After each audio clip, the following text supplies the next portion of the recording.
is our 25th session, and it's a guest speaker session for the month of November. And we have Antoni as our guest speaker. And let me quickly introduce Antoni. Antoni is a technology professional, and he's a certified Agile coach and Scrum Master, and a very passionate person, passionate about Agile and Lean principles. And he's highly skilled in coaching, training, and facilitation.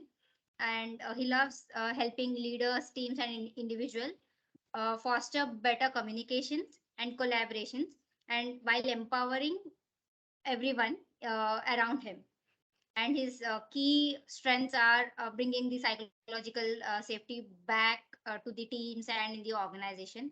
He has done many certifications like CSM, CSPO, CAL1, ICP-ACC, ICP-ATF, and he just doesn't stop, and he's always learning something new. And we were just talking few minutes back, and he's also on to some other training and certification already, so he's always on it.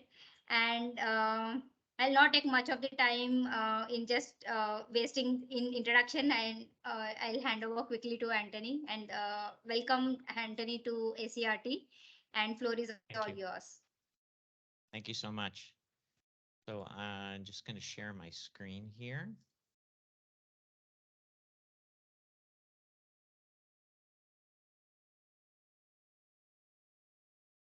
Okay.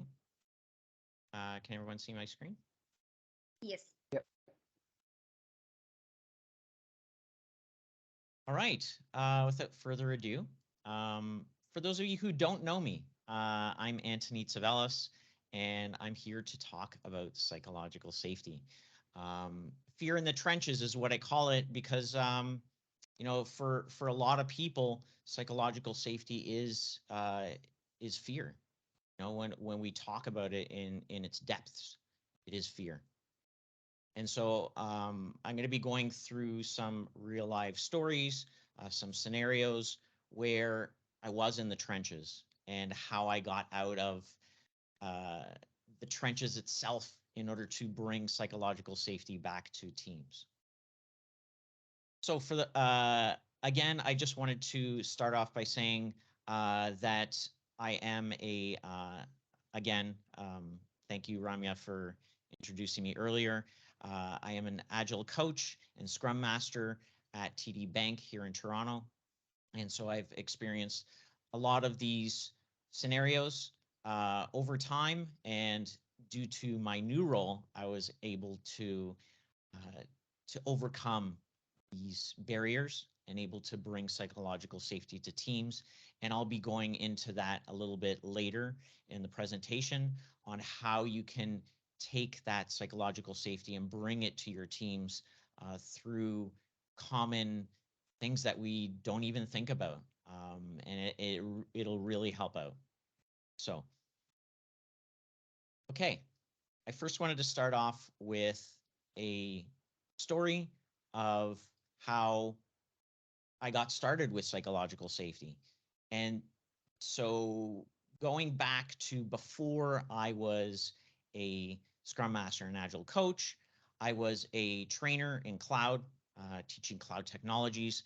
But before that, I was a DevOps engineer, a cloud engineer, and even before that, I was a systems administrator.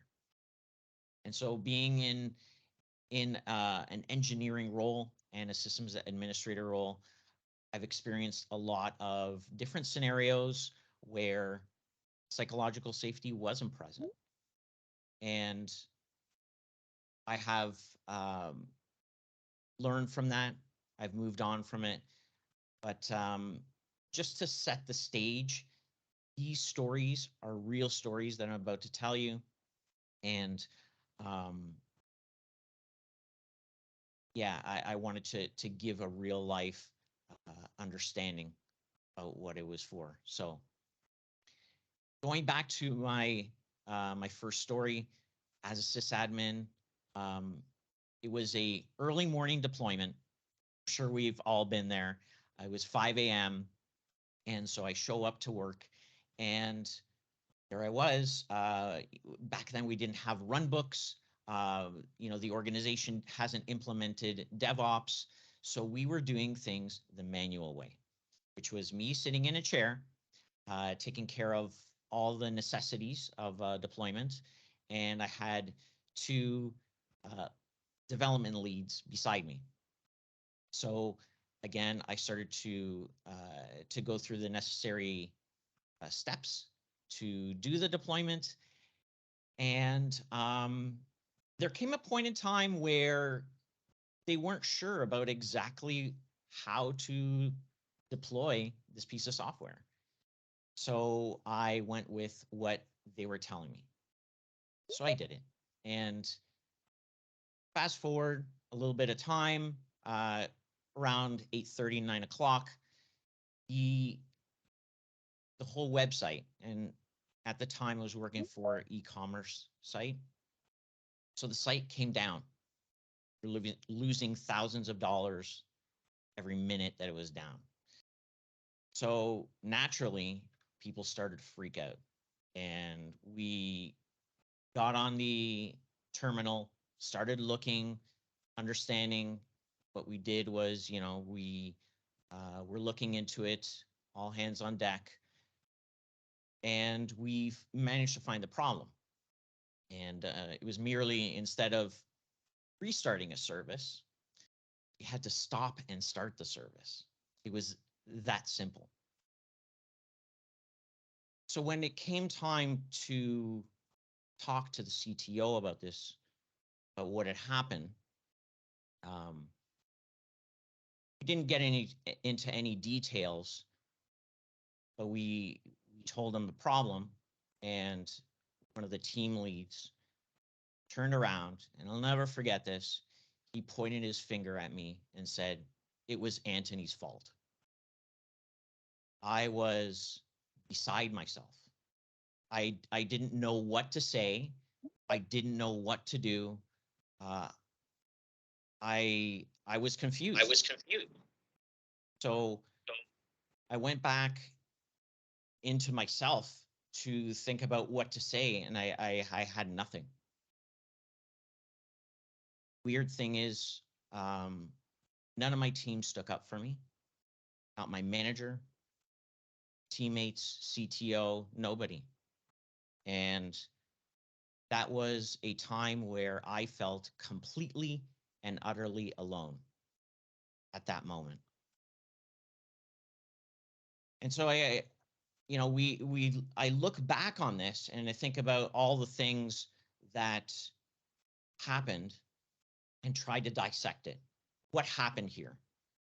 Eventually, over time, I looked at, yes, I was in a siloed environment where teams were siloed. They weren't working together. They weren't collaborating. Not only were the teams siloed, but people within the teams were siloed. So nobody was communicating with each other. Nobody was standing up for each other. There was no respect. There was no communication. And so naturally, psychological safety was broken down in that environment. And it really bothered me because looking back, I didn't want anyone to feel this way. Nobody should feel this way. That's how I walked away from this. Why should people feel this way? So I didn't know what to do about it, but I continued on. And so fast forward a few years later, I came into an environment where a teammate of mine was getting bullied. And this was a common thing that had happened with the bully.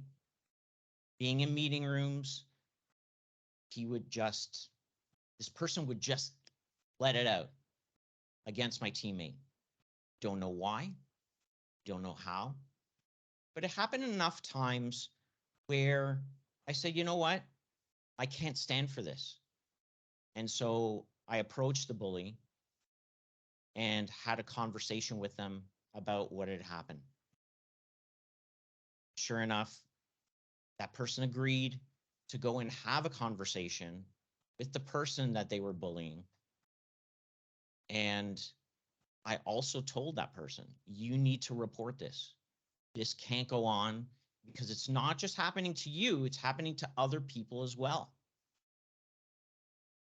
And this person was just gutted. It was my teammate, my friend, and I felt powerless. And every time this had happened, it felt like the bully was just punching him in the face every single time. So anyways, I, I get a little bit emotional talking about this because, you know, I really don't stand for bullying, especially in the workplace. This is a place where we go to every day, where we collaborate, where we communicate with each other and try to do great things, try to achieve great things. So eventually, the person, my teammate, stood up for themselves and had and went to HR. The bully got removed from the organization. So it was a good thing that happened, but at the same time, you know, this is the second incident amongst many others, which I won't go into right now. But this is an incident that really made me think. I want to go on this new journey of helping people find these psychologically safe environments without having to feel any fear.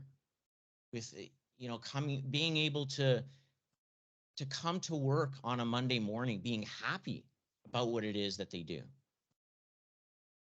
and not feel the stress of let's work for the weekend because at the weekend I'm safe. I don't have to deal with bullying. I don't have to deal with the fear of, you know, not performing, making mistakes. And so my journey began. And what I found over time, which really caught my eye, was the studies that were done on psychological safety. And I started to dig into it a little bit.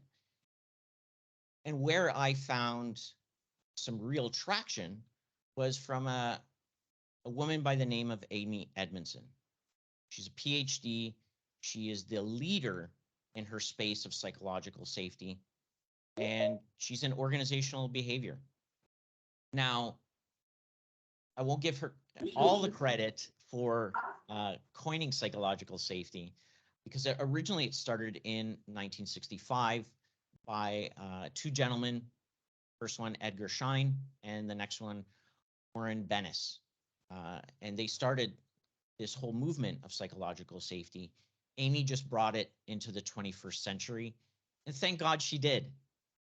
You know, she said that psychological safety is the belief that one can speak up without risk of punishment or humiliation, because nobody wants to be humiliated. Nobody wants to be punished for things that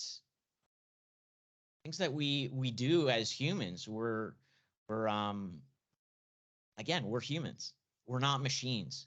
So we're bound to make mistakes. We're bound to do things out of character sometimes, even though we don't know why. And, you know, we need that space for others to also be able to help us understand what it is that we're doing and how we can change. So as I dug more into Amy's research, one specific piece of research that really got me was when she started to study teams in hospitals. And this is back when she was a PhD candidate at Harvard Business School. And so she wanted to study the relationship between error making and teamwork in hospitals. Interestingly enough, she found that better teams reported higher error rates and not lower ones. which means that they were more willing and able to talk about their mistakes. So you looked at all these other hospitals and they weren't reporting as many errors. So they looked like a better hospital naturally, because the consensus was that, from everyone else was that, hey, this hospital is better because they haven't reported any mistakes. In reality, it's the opposite way around. They were hiding the mistakes. So interestingly enough, on top of this, psychological safety also plays into performance. And so a little bit on that, when it comes to performance, psychological safety in a high environment with tons of motivation and accountability, Amy came up with this matrix that shows that people or the organization itself is in a learning zone. They're constantly learning. They're learning from each other. They're learning themselves and then helping spread that knowledge. But when there's low psychological safety and low motivation, it's where people end up becoming apathetic. They're in the apathy zone where they're doing the absolute minimum that they need to do, not motivated. Some would even call it quiet quitting, where it's this new trend where people are only doing the absolute minimum that they can in order to get a paycheck. Now, moving up the psychological safety from the apathy zone, get into the comfort zone. And this is where we're not learning at all. We're completely comfortable. Everything is fine. No one needs to do anything else. And we're just keeping up to the status quo. On the other hand, when there's low psychological safety and there's high accountability, you're now accountable for a lot of things, which puts people in stress. They become anxious. And this is where we would dive into the anxiety zone. And so you can see how this matrix really fits a lot of organizations, where they are, where they can be, where they can move towards. So performance does play a big part.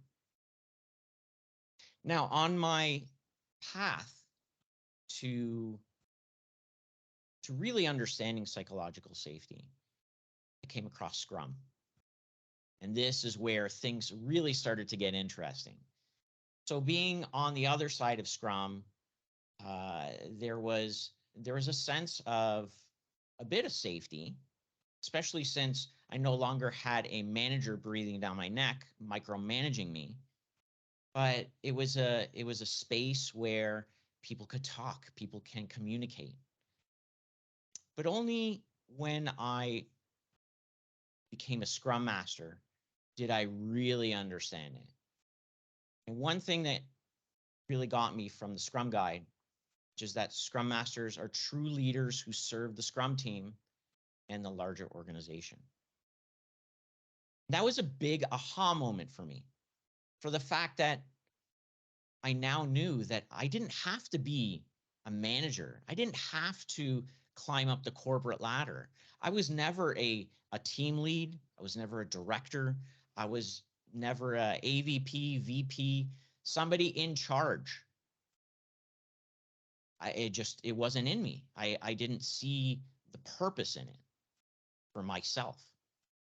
But now, a Scrum Master being a leader, hey, there's something in there. And when I really started to dive into the Scrum, I found all these values that now aligned with who I was, with my purpose. And it started to awaken that part of me that wanted to bring more psychological safety to the environments that I'm in. And now I had a way where I was capable of doing it. I felt like I was winning. And so that's what I did. I became a leader. But I knew that in order to become a leader, I had to step up. I had to lead by example and show people all the things that should and shouldn't be done. Naturally, when as humans, we see good things happen, tend to lean into that. And that's what really gave me an understanding of how it really works. And so over time, I started to pick up little things here and there on how I can make or how I can help make the environment a safe place where people can talk, a safe place where people have empathy, and a safe place where people can do their best work while loving coming in every Monday morning to work. And so I came up with 6 different tips that I wanted to share with everyone who's here, everyone who's watching after. And so the first one is establishing common ground. So I always love to start with teams and define each person's values. What are your personal values? What makes you tick? What's important to you? And then taking those taking those personal values and making them team values. How? I simply put a Miro board together. Everyone has their personal values and align them with team values.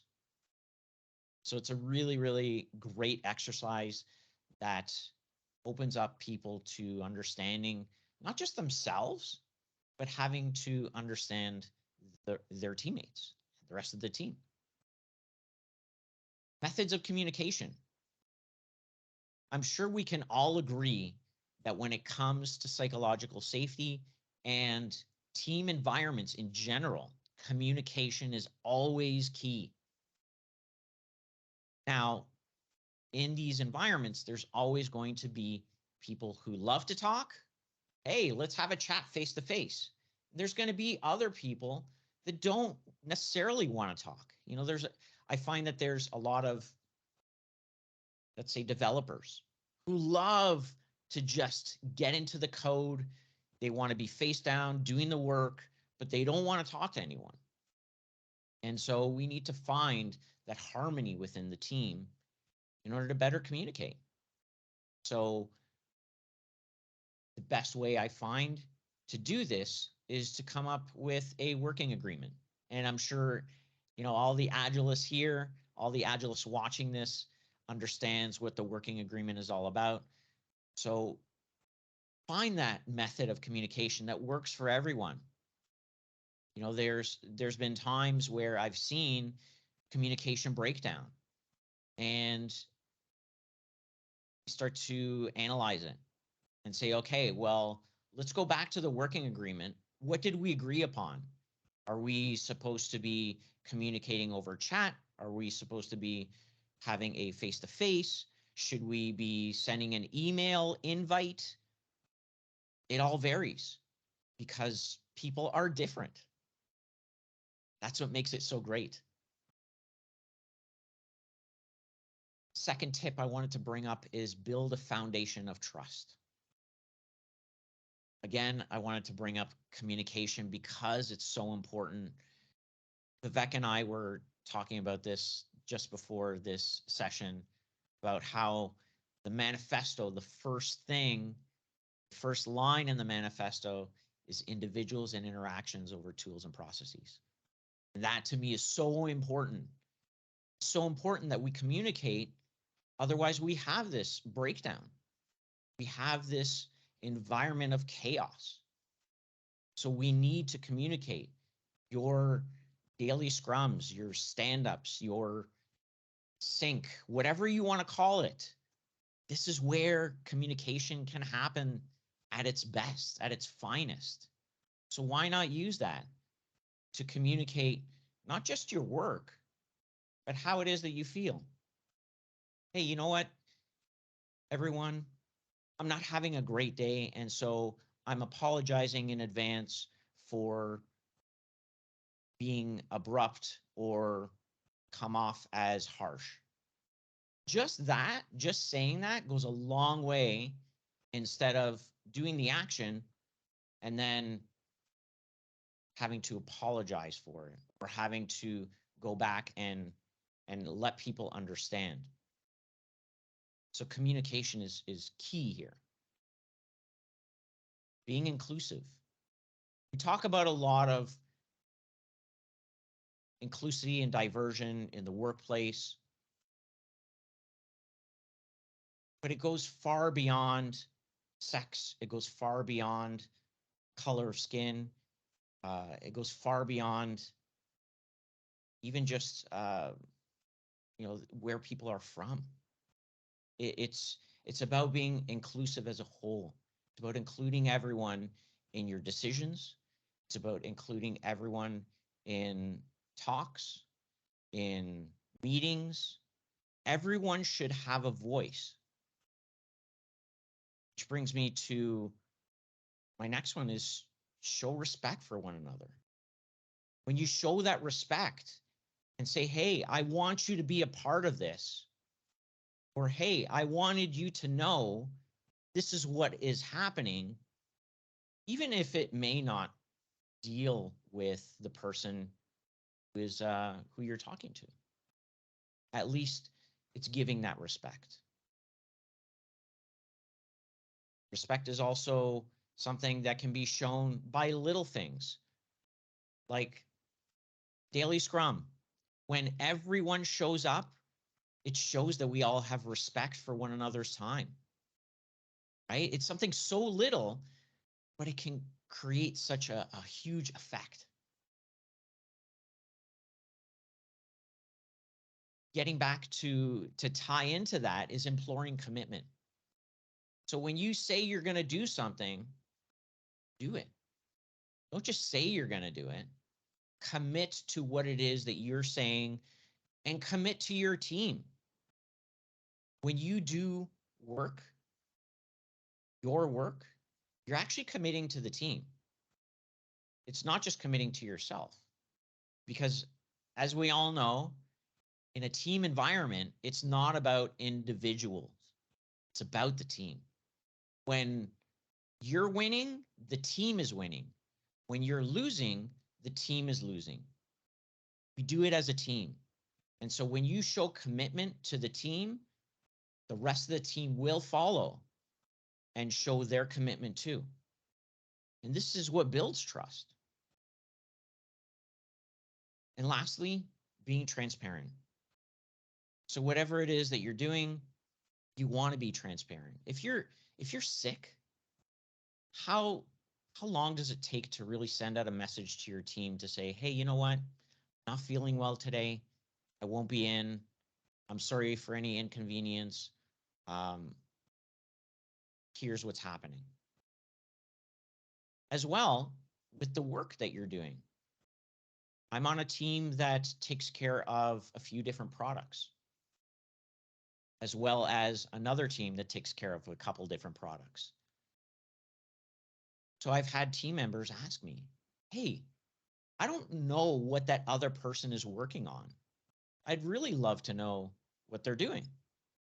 So why not just be transparent about it right from the beginning? And not only that, it gives others an understanding about your work so that they can, in turn, be able to talk to others about it, be able to talk to managers about it, be able to talk to other teams about it. Somebody comes to you and you don't know what it is that they're asking. You simply ask, what is it that you're looking for? And when you know exactly what it is that they're looking for, and it's not even you that takes care of it, you know exactly who to direct them to. So now you're being an excellent conduit for communication. And so all of these things I found in my time has been the key factors of how to build and develop trust. And for me, this is the foundation that everything else is built on. Without trust, we don't have a team.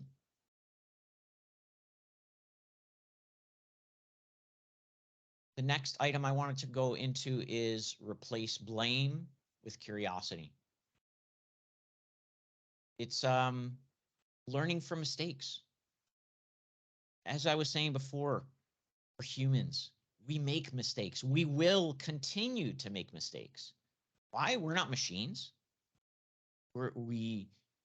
So looking back into the key highlights of what we teach in Agile is that we love to learn through empiricism. Try things out, we inspect and adapt, and we learn from it. And it's great, especially when you're working on complex problems. Now, this also ties into back to my original story. Yes, Vishwanath, to err is human. But yes, tying this back into my original story, this actually removes blame. So now we're talking about these mistakes and we're talking about, okay, well, what went wrong and how can we fix this so that it doesn't happen again? So we're learning from these. And not only are we learning from this as a team, but the team can now share those learnings with other teams so that they don't have to go through the trials and tribulations of going through those mistakes.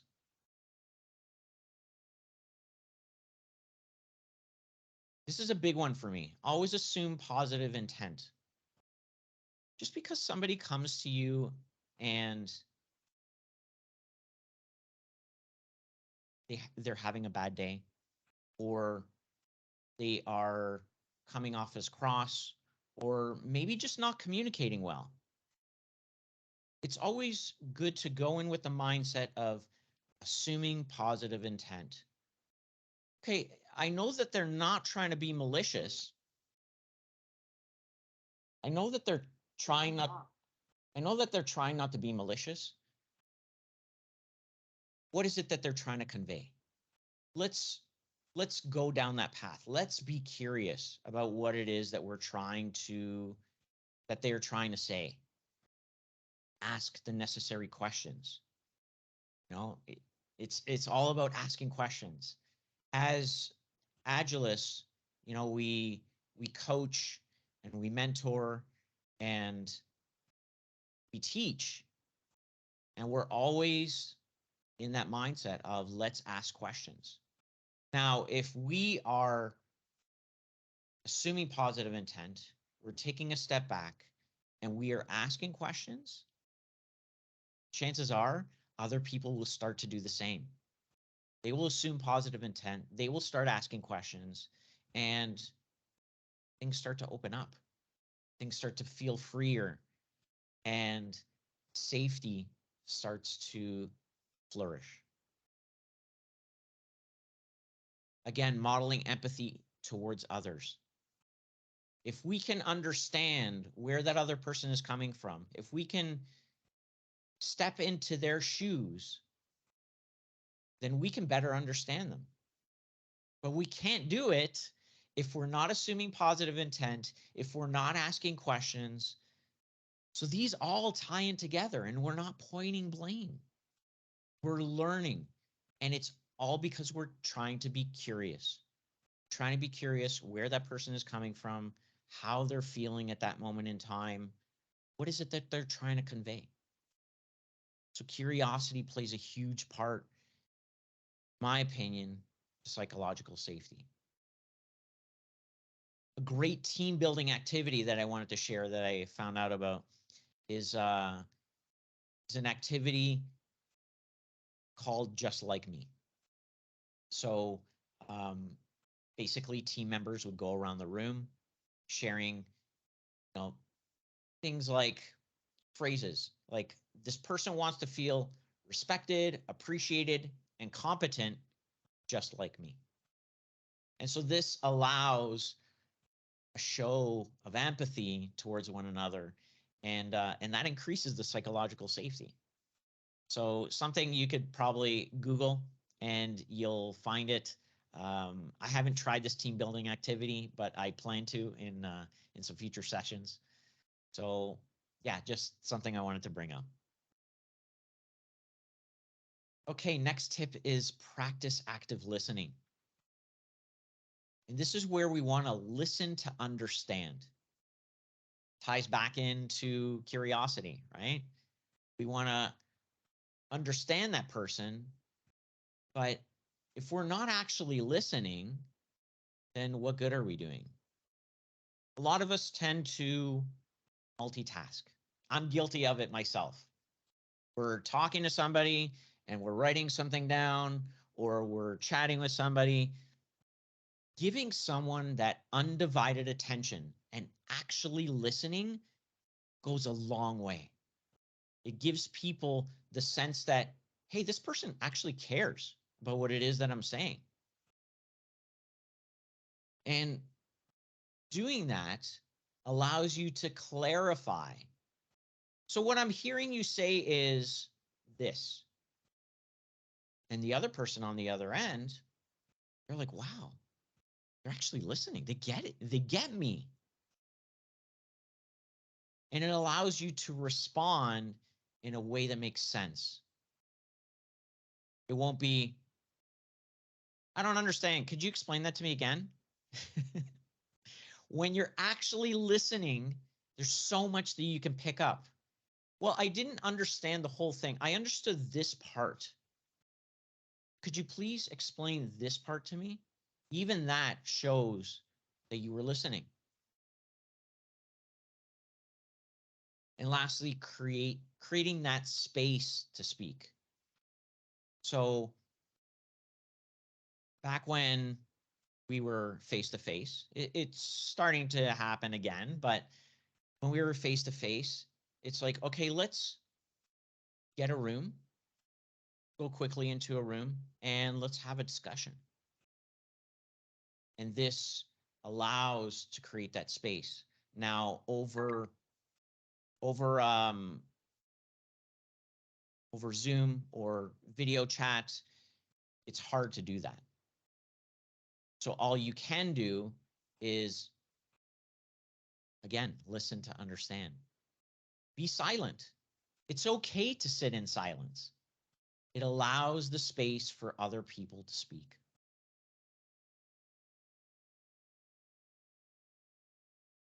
Next tip is modeling vulnerability. So this picture here is what is called a journey line. I don't know if many of you have done this, but journey lines are a great way to show vulnerability. This is a journey of what I went through from when I got out of school to when I finally became a Scrum Master and an Agile coach. And showing this shows other people that, hey, you know, this is a real person. This person has gone through ups and downs just like I have. And once I did this exercise, it actually opened up the space for other people to do the same. And it was a beautiful session, let me tell you. And every time I do this, it really connects people on a level that you would never think they could connect. So modeling that vulnerability, showing that, hey, you know what? I make mistakes too. That also models vulnerability. Also, when you're wrong, oh, you know what? What you're saying is right, and I think what I'm saying is actually not correct. Just admitting to your mistakes can really go a long way. It does model vulnerability at small level, but is still extremely effective. Another way to another example of something else that you can do with your teams is to host what they call an anxiety party. So you ask everyone to write down their biggest anxieties and have everyone rank them in order from most to least worrisome. And then you share it with the rest of the team. And you have a conversation about it. Give feedback and perspective. And that will actually, again, open up the team to be vulnerable.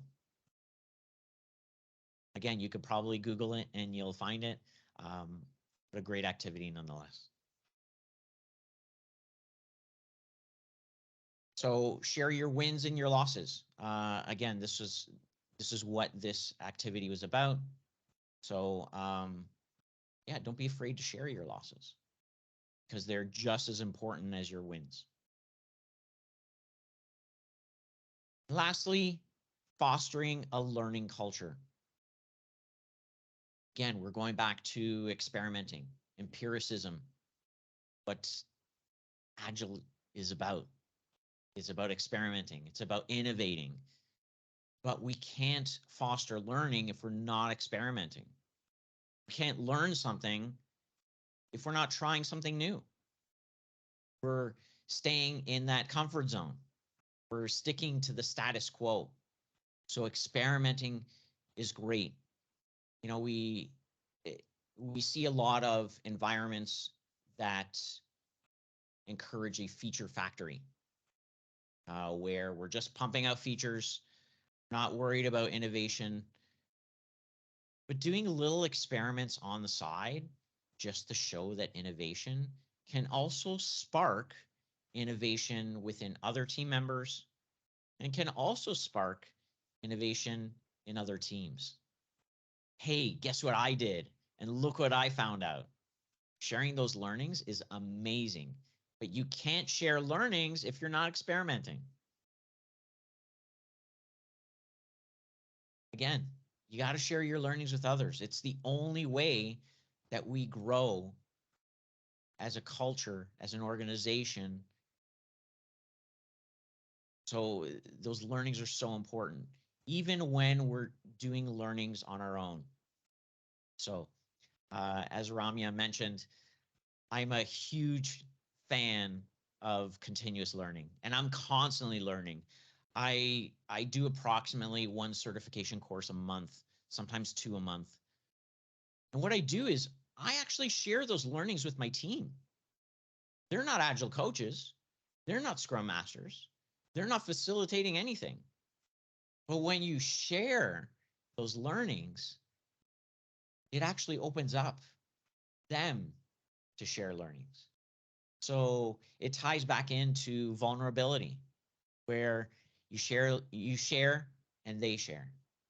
And then they'll actually share with others in other teams.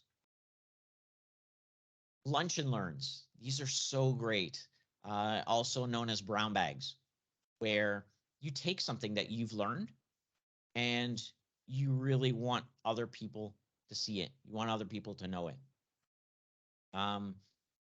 Even if it isn't something that you've learned, but it's something that you do in your day to day, and you want other people, you want your teammates to understand what it is that you're doing.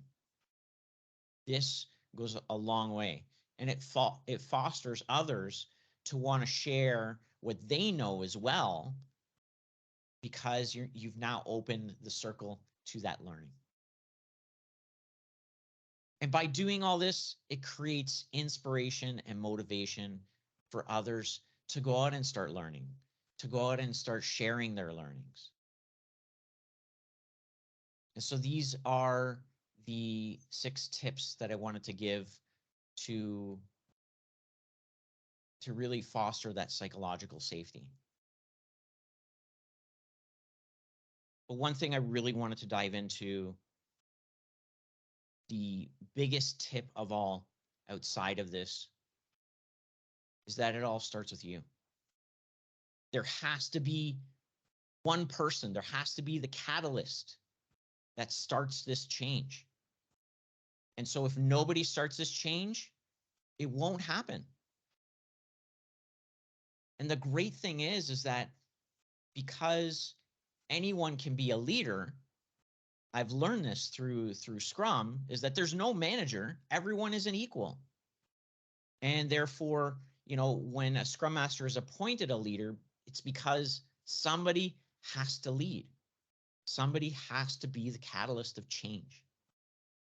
And so it doesn't have to be the Scrum Master. It doesn't have to be the Agile coach. It can be anyone who starts to promote that change can be the change agent, can be the change leader. And that will foster that psychological safety. It'll start opening up to other people doing the same. And I wanted to end this session with one quote from Diana Larson and Tricia Broderick in their latest book, Lead Without Blame. And that is, the presence of fear in an organization is the first sign of weak leadership. And we all want strong leaders. We all want to be led. Though sometimes we need to lead ourselves. We need to show that we have it in us.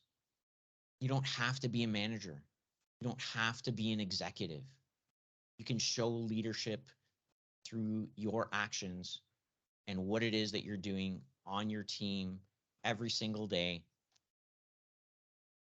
by just caring about what it is that you're doing and going through the tips that I shared, having others do the same. And this, it makes everyone win. Thank you. Thank you so much, Anthony. This was a very, very powerful session, I must say.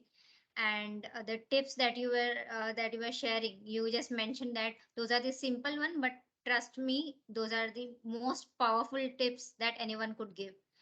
These are, I mean, this may feel that how can we achieve this and how do we do this, but when we actually start implementing this, and this will create a very psychologically safe environment for every one of us, including ourselves. I mean, we would not want to work in an environment where we feel very conservative, or we are not willing to share or open up. No one likes that. And personally, vulnerability is something I personally believe in and I practice. So whenever I get into teams, that is the first thing that I ensure that uh, un- uh, first of all, find the common ground, common thread between the team members. Second Yes. is being vulnerable, and this works for me every time, every single time, whichever project I get into, whoever I interact with. Vulnerability plays a very important role in ensuring that trust and psychological safety. And really, I admire and I appreciate all the points that you mentioned, and those were like super powerful points. And I think with this, we can open up for the Q&A. I think Vivek has a question. Vivek, over to you. Uh, yes, no, I don't have a question, but I just want to share one experience. I mean, what Anthony was sharing, it really happened, no, just recently with me, with one of my Scrum team. Uh, just to share, the team, they had deployed something to the production environment, and the moment they pushed the code to the environment, users started getting impacted, and most of the users, they lost access to, they were unable to get access to it. Eventually the team had to roll back the code, and they had to stick to the original code. After getting through all this thing, when everyone got into uh, understanding what really happened when the code was working on the lower environment, what really happened onto the production environment when things were moved, uh, it happened to, it was identified since the code was moved, the cycle time, the CPU usage was pretty much high, and that was the reason, users started losing access to the production environment. However, after all this brainstorming, after understanding everything, I was really amazed based on what feedback the leadership came up with. Someone from the leadership, the person mentioned that, what has happened has happened. Now, what needs to be done next? He gave an option to the team. He said that. Is the team confident to go ahead and push the code again to the production environment to just get the learning out of it? And I was really amazed based on how the leader, in that situation was. I mean, this is what the psychological safety is all about. When leaders come up with such kind of statement, when they understand that the team has failed, but then they also understand that there is always a learning opportunity in that. And when a leader at that scale gives a, comments, and that comment was quite deepful and thoughtful when it came across, saying that whether the team is confident and whether they want to really go ahead and push the code again to the production environment just to learn what really happened. That was again a push to the team, and that is where, the safety comes into picture.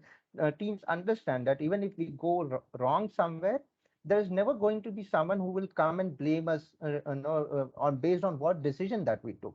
And this is what, really all psychological safety talks about. And I just wanted to share this experience because it was very recent with, that I have gone through. And again, Anthony, whatever you spoke about in the last 40-45 minutes, it was quite insightful, quite deep, in terms of what we as a, the change agents, or coaches or scrum masters, that we are supposed to bring in. And as a culture, it needs to be a culture that, we need to emphasize on.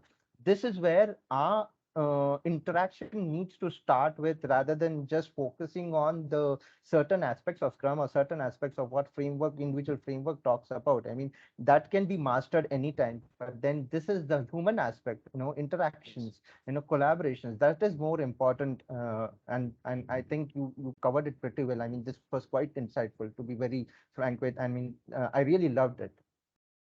Thank you. I appreciate that. And thank you so much for sharing that, Vivek. Yeah, It's great that we can share these stories to really foster that absolutely. safety and to show that it's not.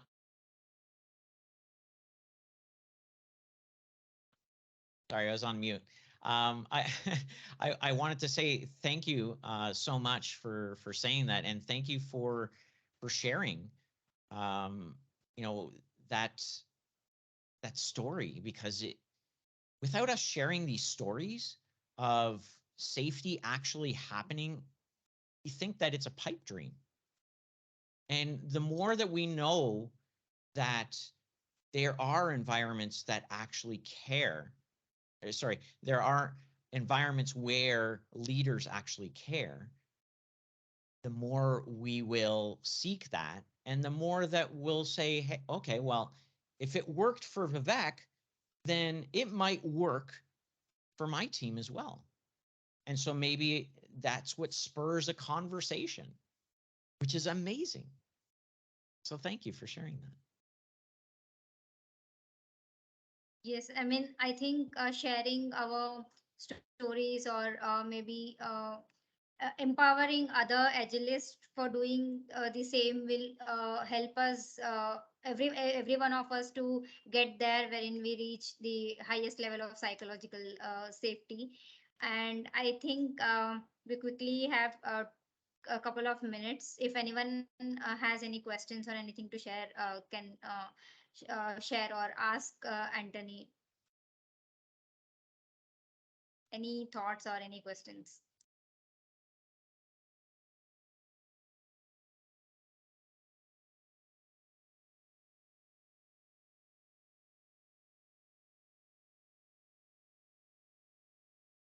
Okay, Ramesh, I have something. And I just Yes. want to quickly, let everyone know. Hi, Sonja. This is Vivek here.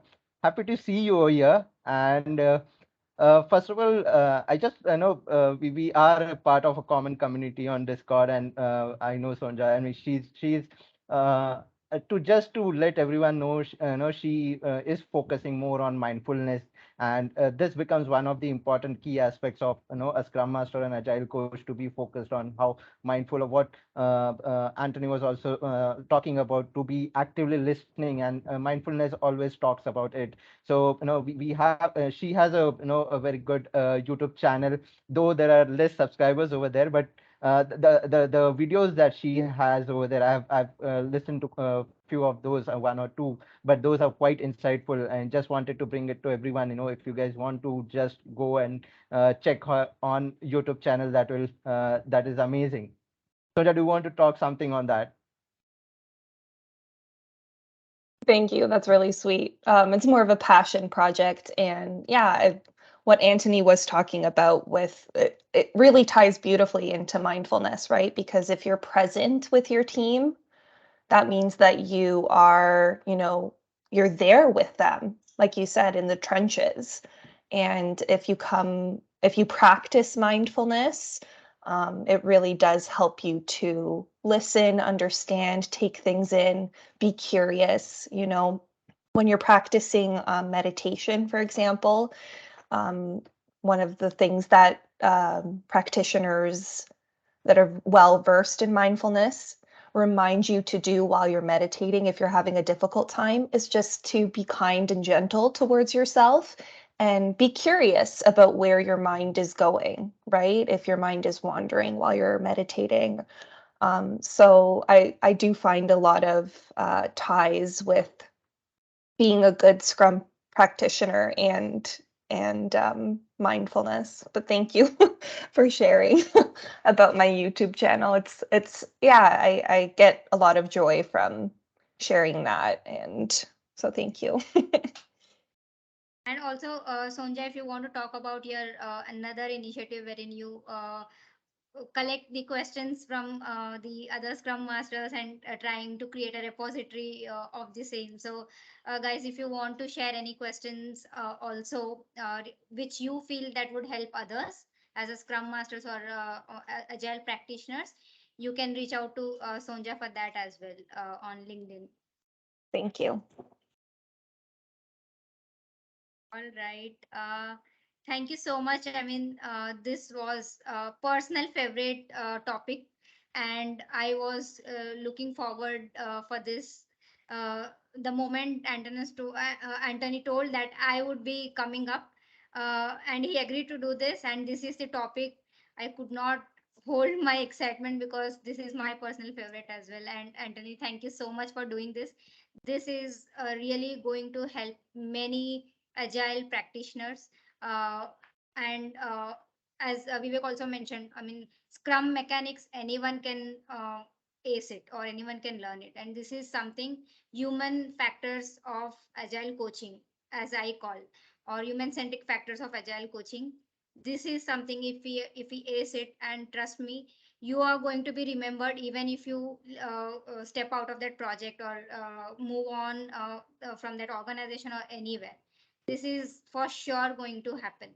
So please practice human centric factors of agile coaching or scrum mastery, and concentrate on these things more on mechanics, rather than concentrating more on mechanics.